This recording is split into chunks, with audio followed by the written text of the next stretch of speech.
Guys, મારું નામ છે દેવ અને હું કરું છું ઝોમેટોમાં પાર્ટ ટાઈમ જોબ. આજથી આપણે બનાવવાના છે બ્લોગ. અહીંયા હું આવ્યો છું કસ્ટમરની ઘરે પાર્સલ આપવા. આપણને ગોતવાનો 603 નંબર. આજનો આપણો ત્રીજો ઓર્ડર આવી ગયો છે વાવ ચાઇનીઝમાંથી. હવે જઈએ છીએ લેવા. ઓર્ડર આપણો રેડી હોય તો સારું છે. ઓર્ડર આપણે લઈ લીધો છે. હવે જઈએ અને ડિલિવરી આપવાનું છે વટવા. હવે જઈએ આપણે ફટાફટ લોકેશન પર. ત્યાં છે લોકેશનમાં. હવે અહીંયા આપીશું પાર્સલ કાઢીને.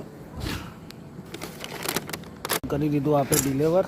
અને આ મેં ડિલિવર ઓર્ડર કરી છે 7.5 કિલોમીટર. એના મને મળ્યા છે ખાલી 42 રૂપિયા. બોલો બોલો બોલો. બસ હવે આપણે આ સોસાયટીમાંથી નીકળીએ બીજા ઓર્ડર માટે. ઝોમેટોવાળો ઓર્ડર ફટાફટ હાલતો નહીં ને અમારે ખોટું પેટ્રોલ ભાડવું પડે છે. હજી થોડું આગળ જઈએ આપણે કહીએ કે ઓર્ડર મળશે, પણ જો ઓર્ડર આવતા નહીં, બહુ મોડા આવે છે. આવા રોડ પર લાવે છે ત્યાં લાઇટ કંઈ નહીં ને અંધારું હોય. આમાં માણસ જાય તો જાય ક્યાં? રાતના ટાઈમે આવા રોડ ઉપર લાવે છે. આ છે નારોલનો રોડ, કેનાલવાળો. આપણને ચોથો ઓર્ડર આવી ગયું છે ઇટાલિયન પિઝામાંથી. હવે આપણે જઈએ છીએ લેવા ઓન ધ વે.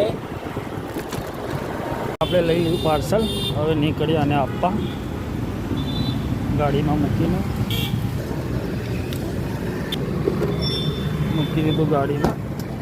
આમ આવી ગયા અમે હવે પેટ્રોલ ભરાવા ગાડીને. જો અહીંયા લાલ બત્તી પડી ગઈ હતી નહીં તો આપણે જોખમમાં આવી ગયા હતા. લાલ બત્તી બંધ થઈ ગયા તો આવી ગયા છે આપણા 5મા ઓર્ડર માટે 9830 પર ફ્રૂટીમાં. આ બહુ જોરદાર વેરાયટી છે. અહીંથી લઈએ પાર્સલ. આ આવી છે આપણે રામબાગ ઇન્ડિયન ઓઇલની સામે. બહુ જોરદાર જ્યુસ મળે છે અંદર. ચાલો અહીંથી પાર્સલ લઈ અને જઈએ ડિલિવરી આપે. લોકો લંચની થાળી મંગાવે છે. આ ભાઈએ ફ્રૂટની થાળી મંગાવી છે. અલગ અલગ ફ્રૂટ અંદર છે, ડ્રેગન બધા ફ્રૂટ. હવે જઈએ ફટાફટ આપવા. 2 પાર્સલ છે. પાર્સલ કરીએ ડિલિવર. આપણી રહી ગાડી. આવી ગયા આપણે લોકેશન પર. અને હવે ડિલિવર કરવાનું જે એ 102માં વસ્ત્રાલ. અને આટલો ફ્રૂટ કેટલાનો હશે બોલો, કોમેન્ટ કરજો. આ છે 660 રૂપિયાનો ફ્રૂટ. આપણને હવે બીજો ઓર્ડર આવી ગયો છે રખિયાલનો. ફટાફટ જઈએ. પાણી